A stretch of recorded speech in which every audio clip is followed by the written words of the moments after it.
Всем привет! Мы на фоне готового фундамента. Мы вам обещали как-то еще в начале лета, если я не ошибаюсь, что мы сделаем фундамент, заснимем процесс работ и вам его опубликуем. То есть это не наша тема, мы не строители вот по фундаментам, там, да, по кладкам, по крышам. Мы по внутренним работам много лет работали, и вот это наша первая работа.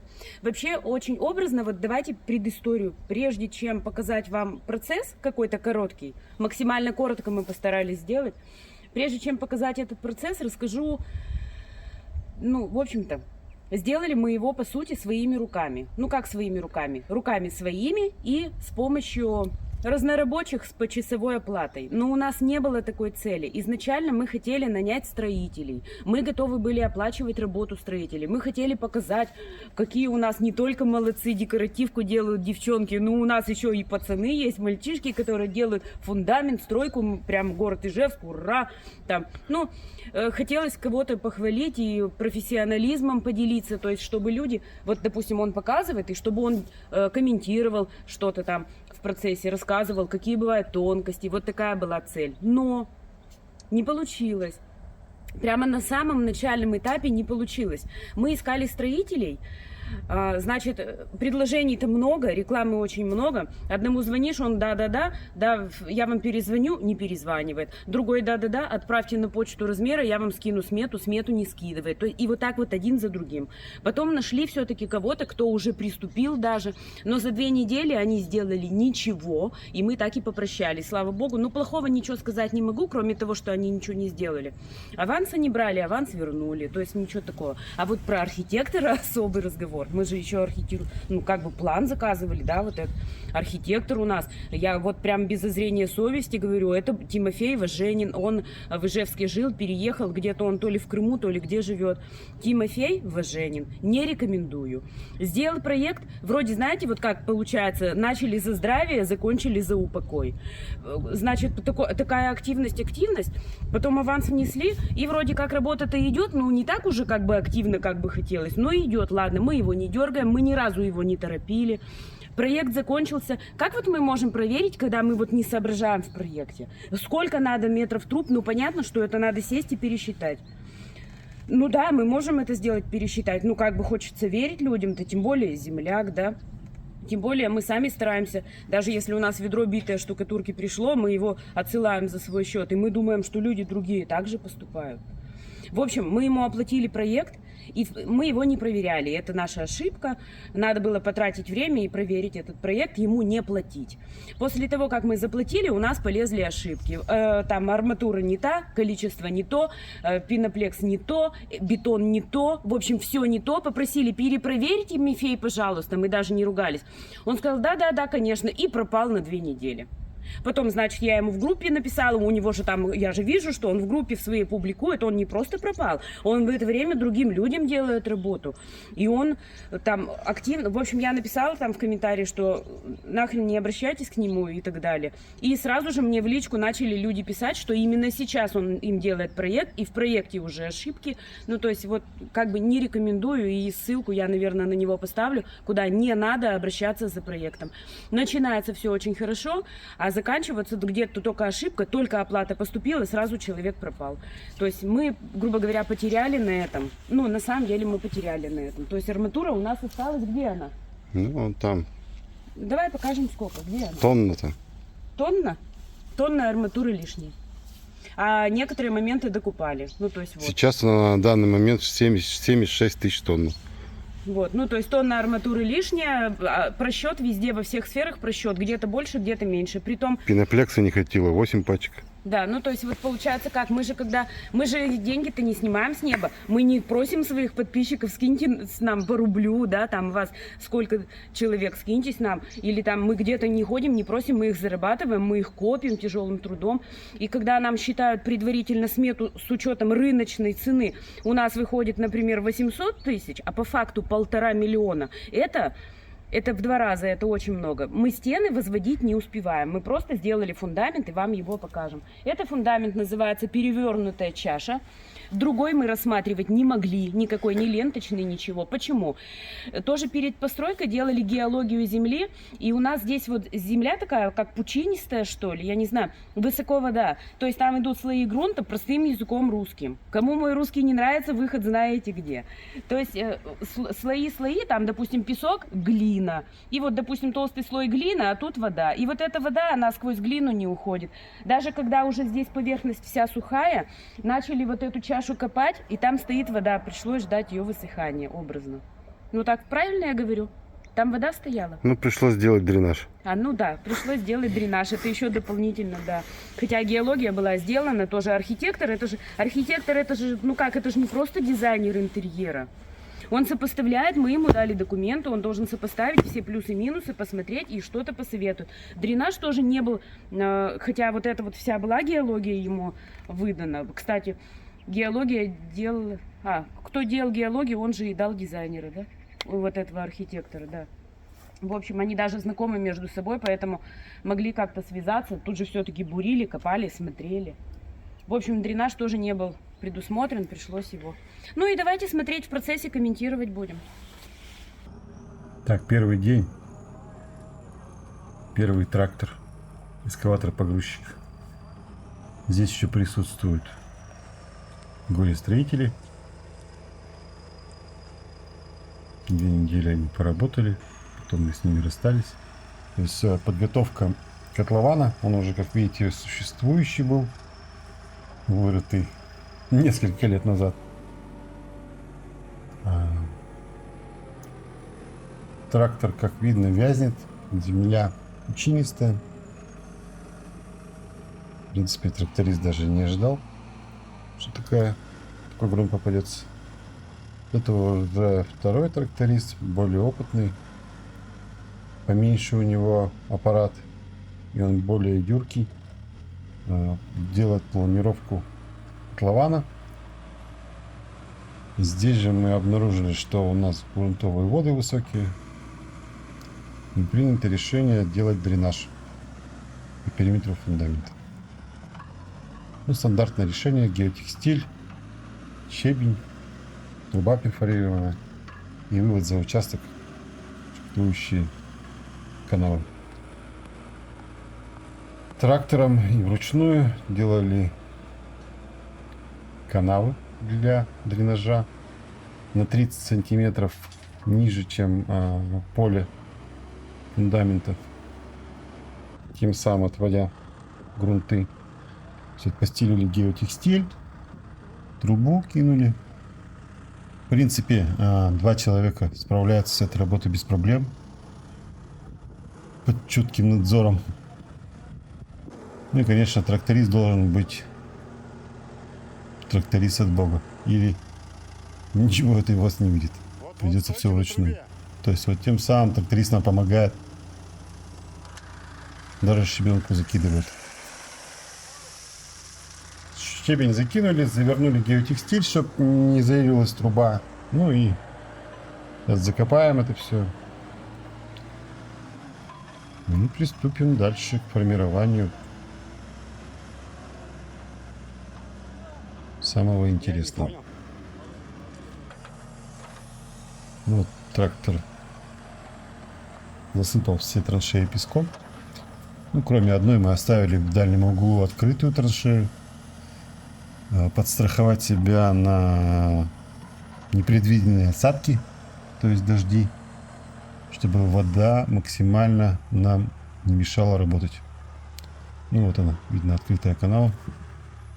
То есть вот это грунты, причем это уже они уходят самотеком, но однозначно в земле есть грунты. Это лето удалось сухое, то есть нам работу не мешал никто делать. Без дождей там плохой погоды вообще не было. Расстелили геотекстиль и завозим песок. Песка ушло 300 тонн. Казалось бы, это большое количество, но все-таки никуда мимо он не ушел, весь лег под фундамент. 25-тонником, то есть вот возили много раз. Первая разметка, ну, была до этого черновая для трактора. Сейчас вторая разметка границ участка. И послойная засыпка и утрамбовка песка. По 15-20 сантиметров насыпали и утрамбовывали с проливкой. Все как положено.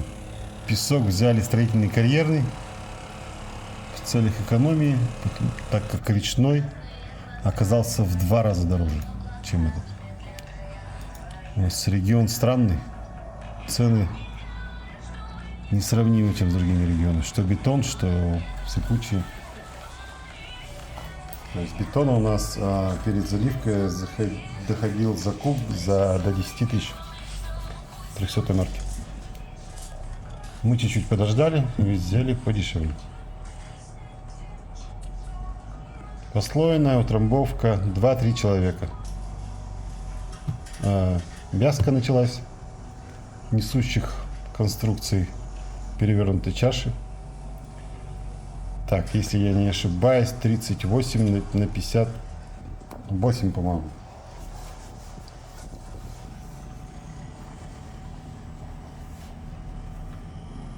Ну, нет, вызывали трактор на помощь. Ребята, потому что уже с 300 тоннами уставали очень сильно их таскать. Трактор нам помогал растаскивать песок.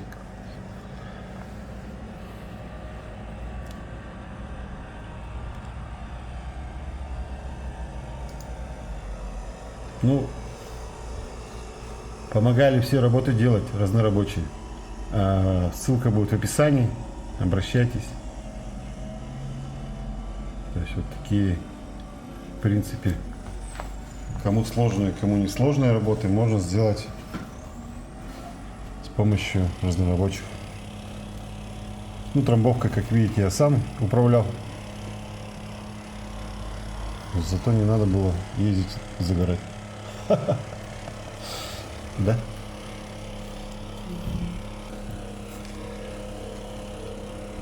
Трамбуем послойно подготовленная арматура. 14, 12, 8, 6. Карбон Технониколь использовали. То есть вот выравниваем все песок и песок.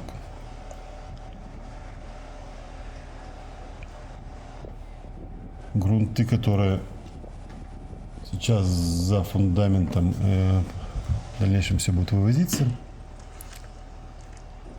Дренаж, кстати, работает замечательно. Все равно дожди были небольшие, но сразу же видно, как вода уходит, и за участком в канале дальнейшее самотеком.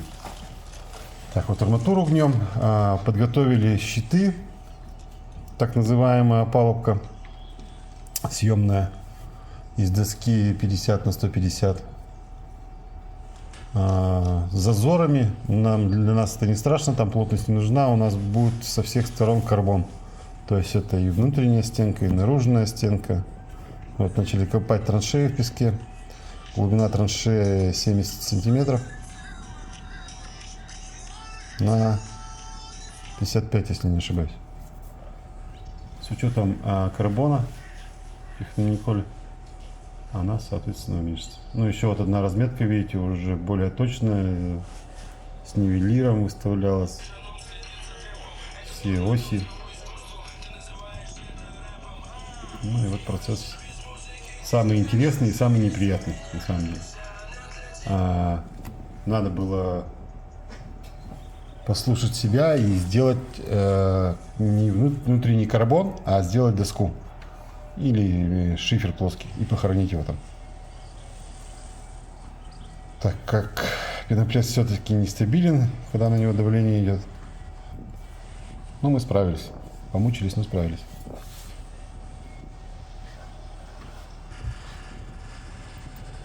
То есть вот они, все несущие конструкции углублены, так как фундамент перевернутая чаша. Ну, на самом деле с большим запасом фундамента. Дом будет одноэтажный, из газоблока, но запас прочности есть.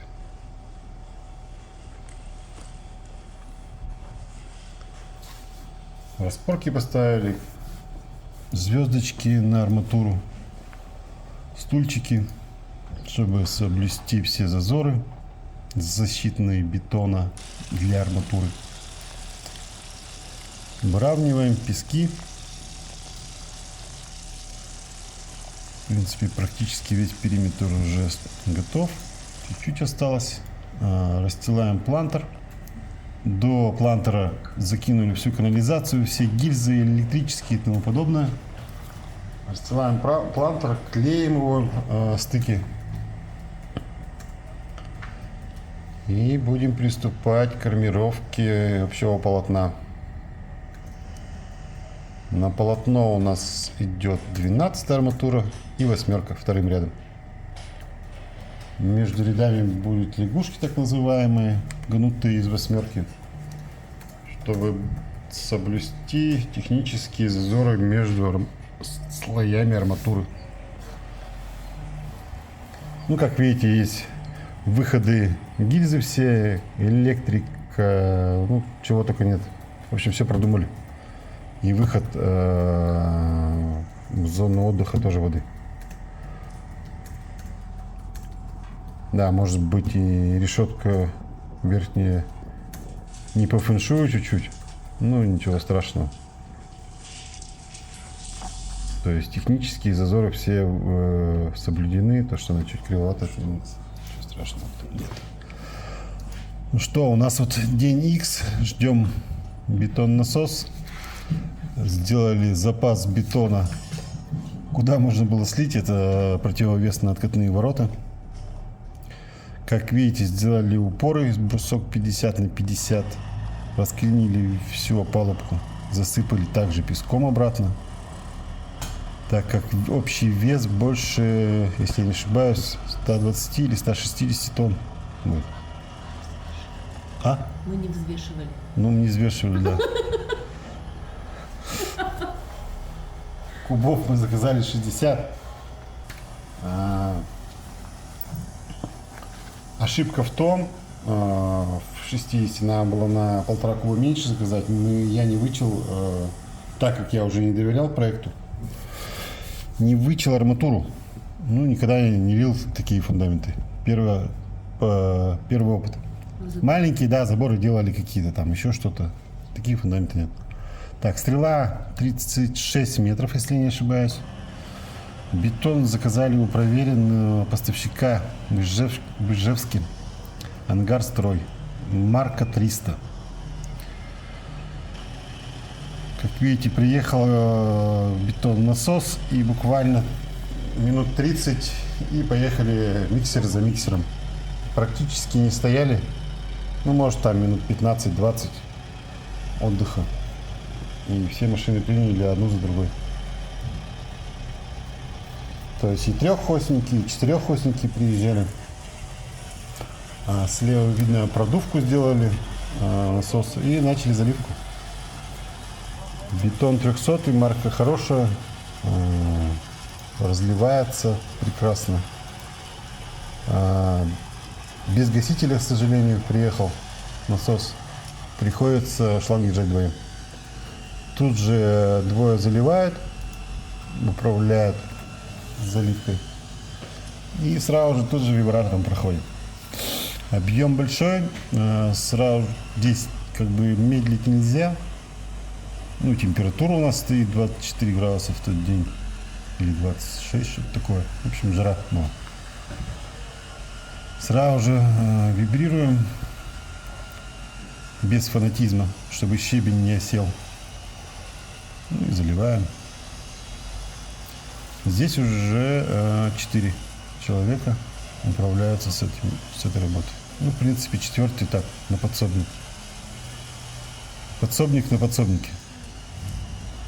Поддержать он удлинитель и тому подобное.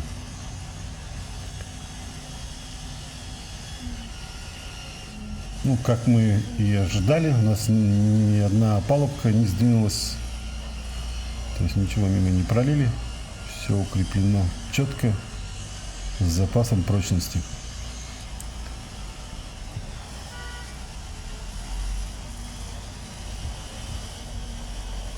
Заливали мы, получается, 3,5 часа.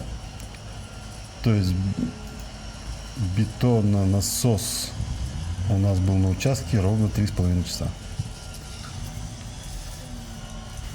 Ну, включая то время, когда он сложится свой шланг.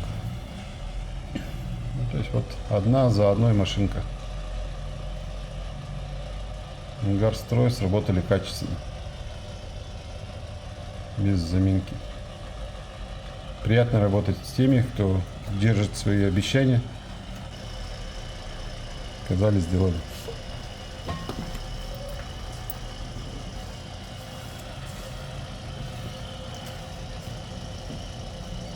Ну, на самом деле, тут не только принять, надо еще его разровнять.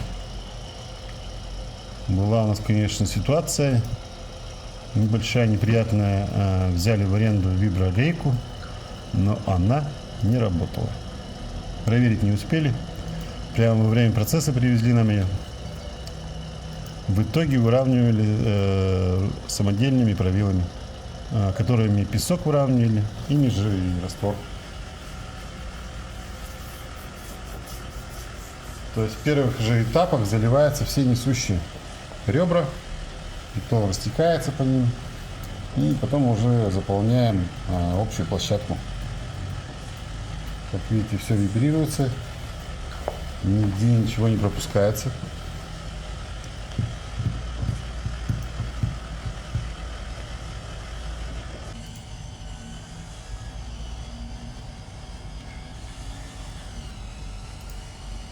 На самом деле интересный опыт.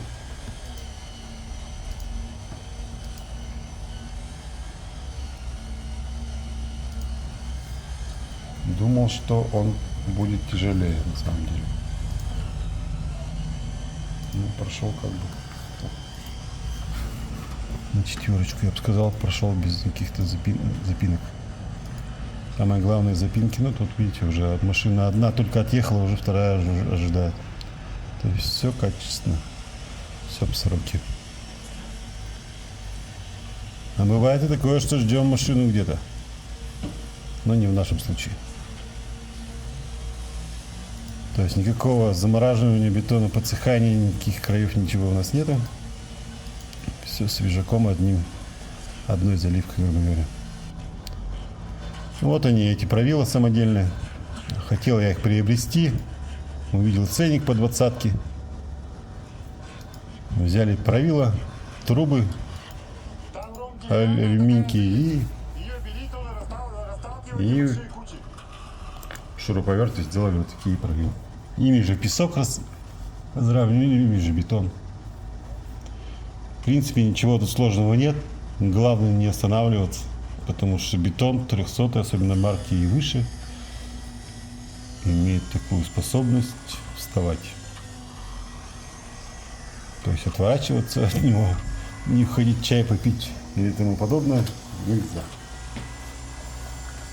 Но все в процессе, то есть вот мы залили, здесь же сразу же выравниваем. Студент ходит, вибратором работает. Ну, небольшая отдышка между машинами вот дает как раз это время разровнять. Но если даже она лилась без остановки, тоже это не проблема. То есть видно, вот двое выравнивают, двое заливают. То есть тут никаких проблем, ничего нет. Да, гильзы канализационные и воды обернули в двойную изоляцию. Тем самым оставили себе доступ до тройников. То есть в любой момент ее можно поднять, обрезать по нужной высоте и сформировать уже ту высоту канализации, которую потребуется для финишной отделки. как много раз Ольга говорила, мы очень долго занимались финишной отделкой. И вот эти нюансы, по крайней мере, мы знаем. Но не знали, что можно ошибиться в арматуре. Но ничего страшного. Бывает.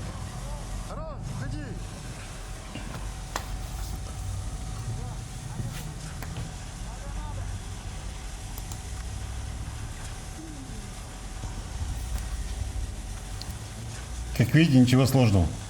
Вот эти приспособления на самом деле очень нам помогли. Шнурки натянули для ориентира.